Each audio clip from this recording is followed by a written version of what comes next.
Tonight, students and parents protest the potential cancellation of Hoopla, calling on the government and STF to get back to the bargaining table.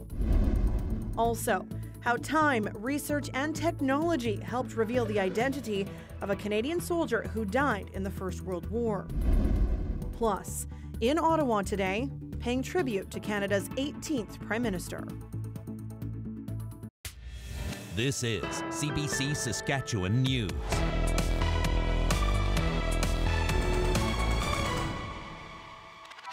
It is Tuesday, March 19th, and the CBC Saskatchewan News starts right now.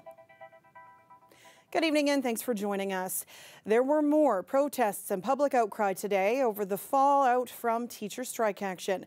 The Saskatchewan Teachers Federation will hold a province-wide strike tomorrow and withhold extracurriculars on Thursday and Friday.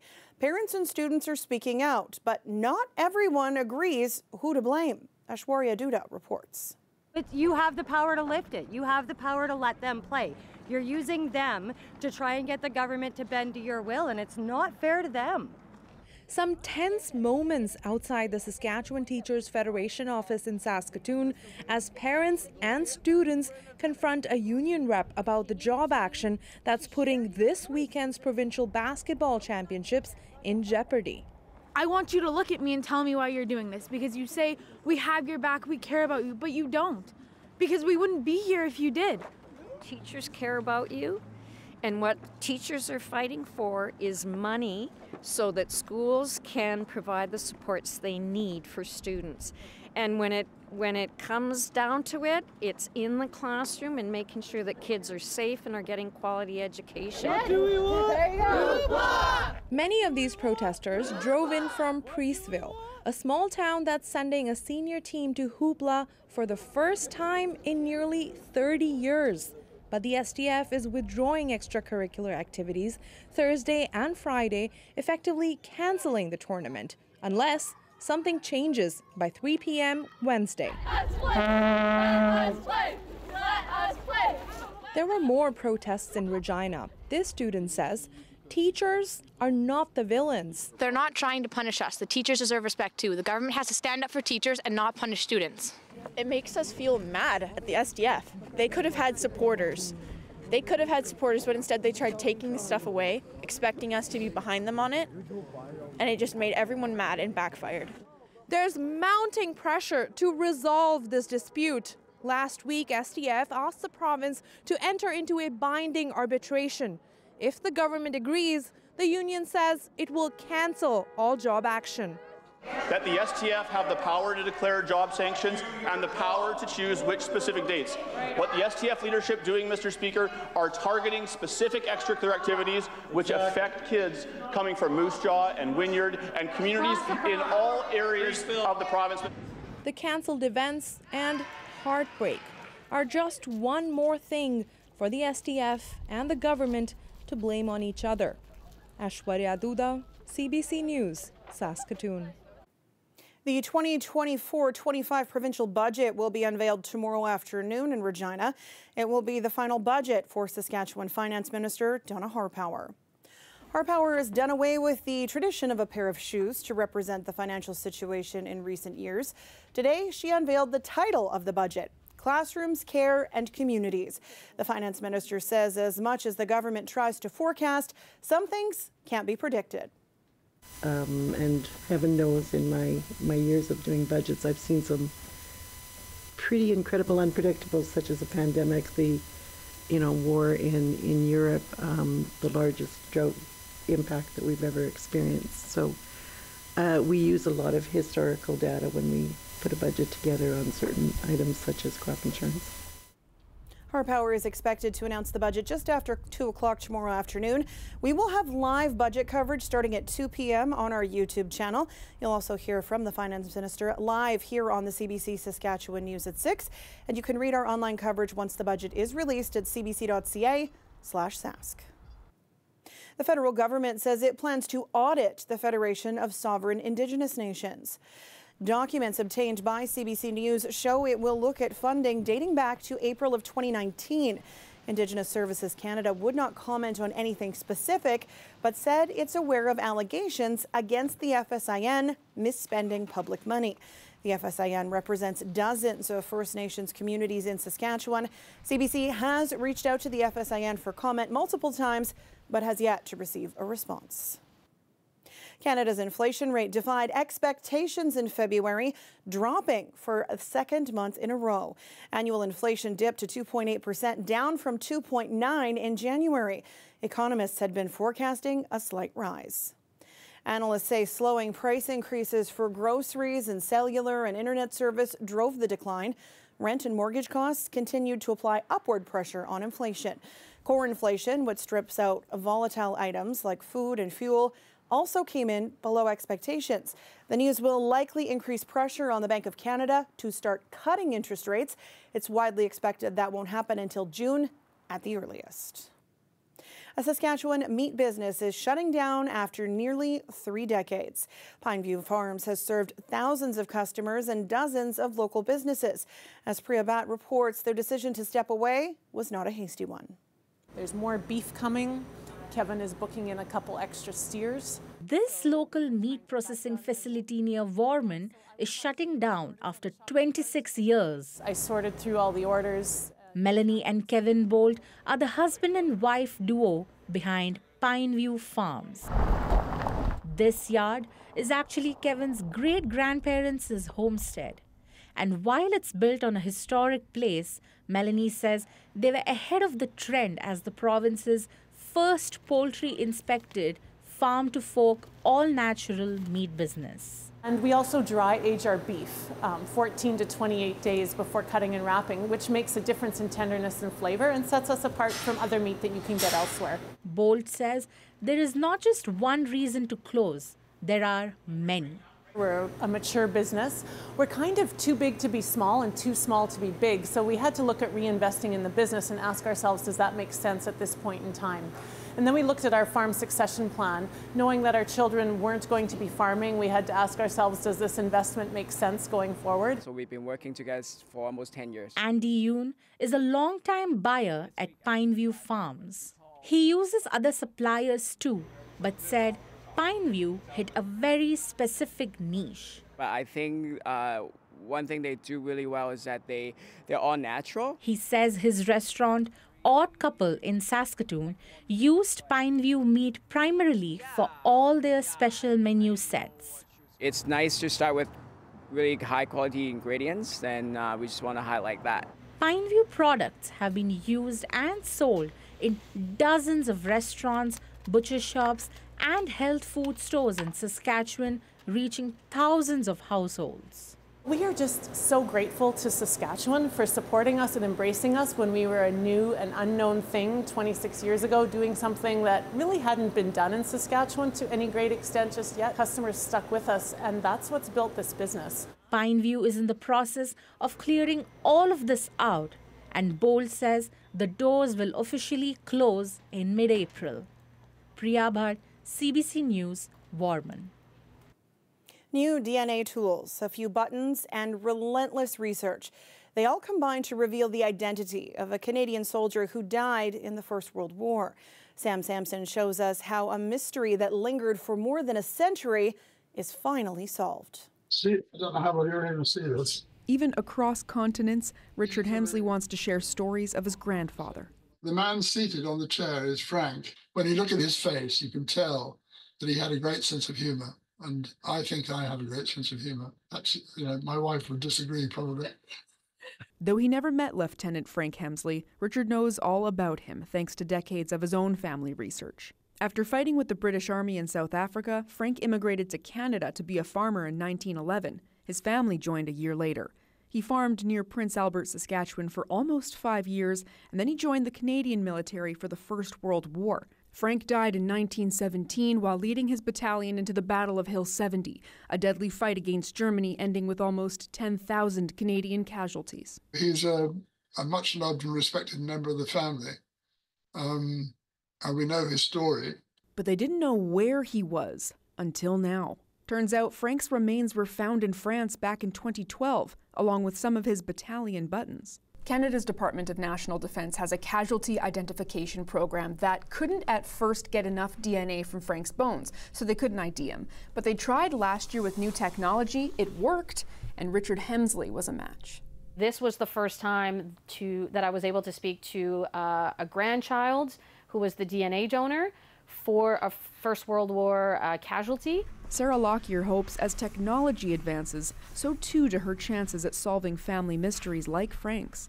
She has 42 other skeletons to ID, but there are more than 27,000 Canadians who died in international conflicts who have no known grave. We hope to be able to identify them so that they can be buried with their name, by their regiment, and hopefully in the presence of family. It's just nice to know the end of the story. Hemsley has brought his own family to Vimy Ridge to feel his grandfather's legacy. This summer, they'll go back to France for a full military reburial to properly say goodbye to their war hero. Sam Sampson, CBC News, Regina. Well, this is sure a sign of spring. Regina's Milky Way ice cream stand is now open for the season, and a few diehard ice cream lovers did show up to grab a sweet treat over the noon hour. The first flavor of the day is grape, as chosen by Milky Way fans on social media. What is not so sweet, though, is going to be our weather over the next couple days. There is some cold and, yes, some snow on the way, too. Ethan has the details in your forecast when we come back.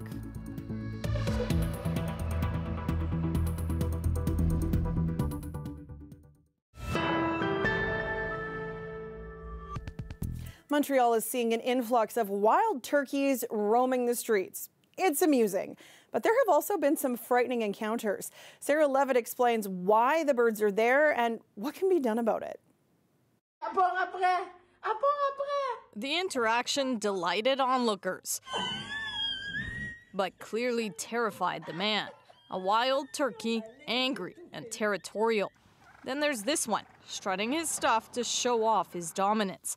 What was once a rare sight, turkey encounters are becoming more and more frequent around Montreal. They've been increasing in urban areas because there's a lot more food here and it's a bit of a safe place from predators. We have milder and milder winters. We have less and less die-off naturally occurring. An increasing number of Quebec towns are issuing recommendations on how to live peacefully with the fowls. Try and not approach them. If they do approach you, you want to make some noise and feed them off, pretty much. And other than that, just watch your bird feeders. Not recommended is taking matters into your own hands. Remember this turkey? Well, the mayor of the town enlisted the help of a resident to take down the turkey with a slingshot. Like David and Goliath, the mayor said, the turkey was killed. This saved as a souvenir. It was illegal, but no charges have been laid yet. The takeaway from all of this is we need to learn how to adapt to wildlife, particularly new wildlife that's just simply expanding its range. In some cases, though, that range pushes the limit. Hey, the bus driver says it costs $3.50 to take the bus. The fare skipping, though, doesn't seem to ruffle its feathers. Sarah Levitt, CBC News, Montreal. Oh, no. The weather update is brought to you by Capital GMC Buick Cadillac. March Mania is on now.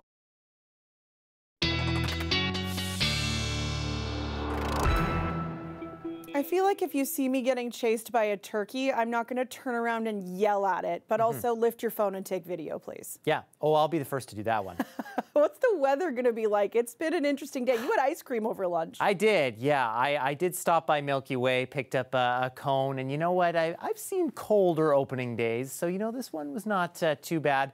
But temperatures, yeah, definitely starting to drop through the province. We're at -20 right now, in fact, in Collins Bay. Still some warmth hanging on in southwestern parts of the province, but through south and central, we're dropping back right now into those primarily minus single digits.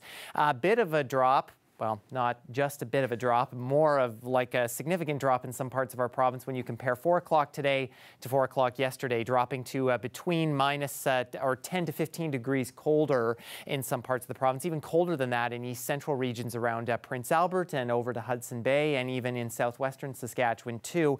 And it's going to be another cold night, especially in far northern Saskatchewan tonight, where we could see wind chill values down into the mid-minus 40s overnight tonight. By 7 a.m. tomorrow, you'll be sitting around minus 40 with the wind chill in places like Stony Rapids and Collins Bay. That'll likely continue for a couple of nights. We are just shy of extreme cold warning criteria in that part of the province. But it is clear there, some cloud cover now starting to build into southwestern Saskatchewan, and we now have snowfall warnings in parts of southern Alberta as a pretty stagnant weather system takes over there the next couple of days, and that'll have an impact on our weather here because that snow is going to start spilling over early tomorrow morning into portions of southwestern Saskatchewan. That'll taper off a bit tomorrow afternoon, but then a heavier round starts moving in as we get into the day on Thursday. For the rest of the province, though, we'll kind of be seeing a mix of sun and cloud. For Regina and Saskatoon, we're really not looking for any snow from this, and especially in the north of the province, we're looking at mostly sunny skies. So again, I showed you this last night, and the totals have not really changed all that much. Through Swift Current and the Leader area, maybe 5 to 10 centimeters from this system. Same with Assiniboia.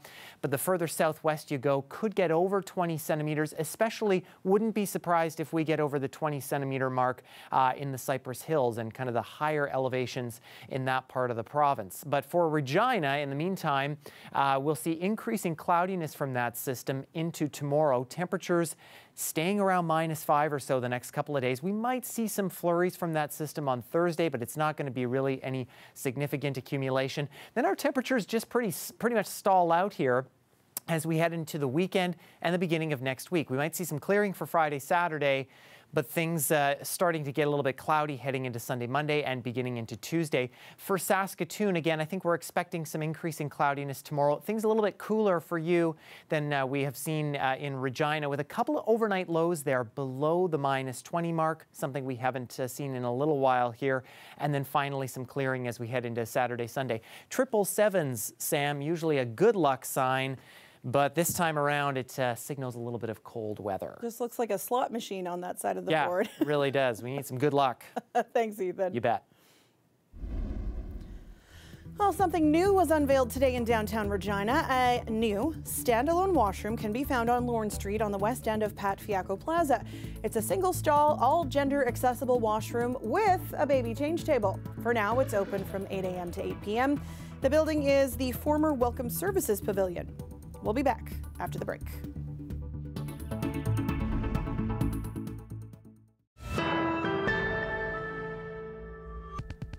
Welcome back. Dignitaries are paying their respects to former Prime Minister Brian Mulroney's family. Mulroney's progressive Conservatives governed the country for nearly a decade, from 1984 to 1993. Ashley Burke reports. A family and a country saying goodbye. Former Prime Minister Brian Mulroney lying in state near Parliament Hill.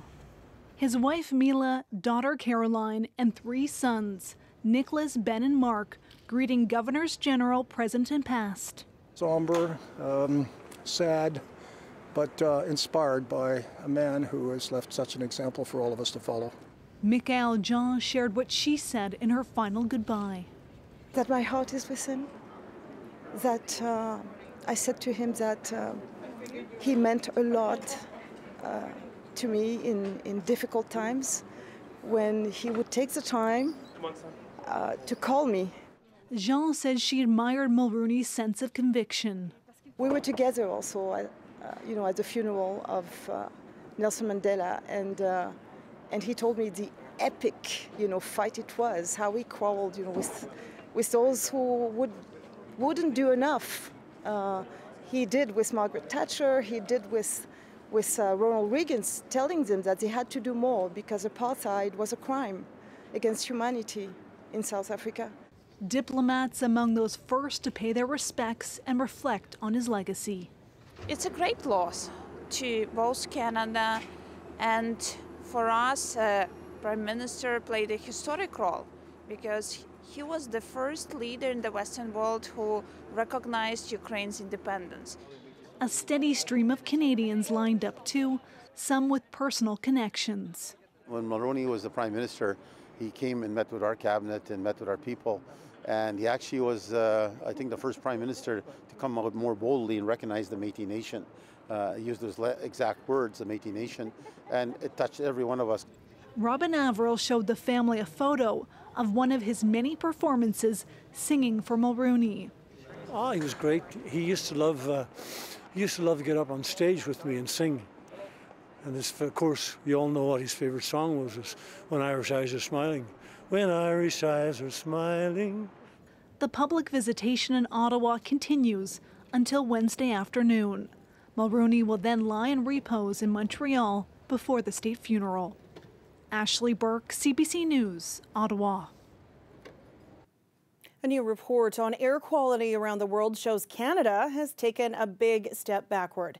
It's because of last year's record-setting wildfire season. And Ram has the details. Okay, so this is my emergency kit. Peyton Knight is ready for most days. This is my inhaler, this is my aero chamber, and this is my EpiPen. Yeah. There's also an instruction card if someone found the 12-year-old unresponsive. But even for the ever-prepared Peyton, who lives with complex asthma and allergies, last year's wildfire smoke was too much. It just reeked. When it's too smoky outside, it's like there's an elephant sitting on my chest. Those sunless, choked skies, moving far beyond our borders, set the country behind in new global rankings by IQ Air, an air quality tech company. Of the most polluted countries last year, Canada did worse than the U.S. and double World Health Organization standards. Previous years, Canada has the cleanest air quality in all of North America, and this year we saw just the exact opposite.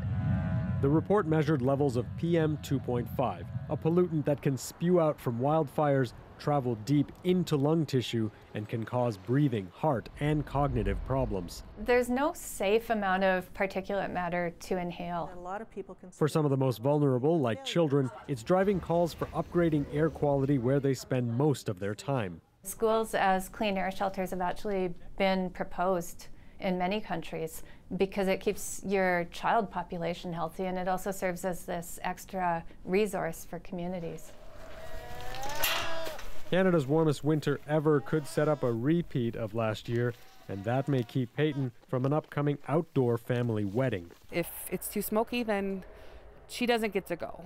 Something that everybody looks forward to, like going to their auntie's wedding, and being a part of that is now, because of our current climates, has turned into something kind of nerve-wracking. Cold calculations as our warming climate feeds the conditions for longer and stronger wildfires. Anand Ram, CBC News, Toronto.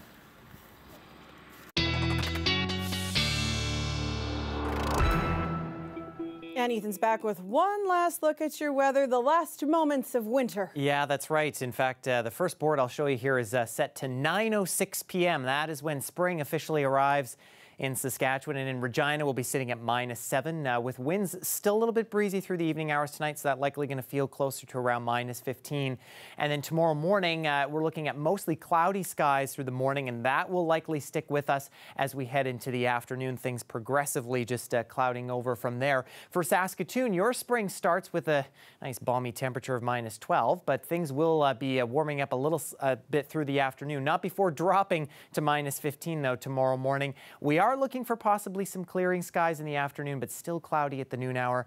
-10 is the best we'll do for first day of spring tomorrow, Sam. Mittens it is for tomorrow morning. Keep them with you. All right, thanks, Ethan. You bet. And that is it for us tonight. For news anytime, head to our website. You can subscribe to our YouTube channel or download the CBC News app. Thanks for watching. Have a great night.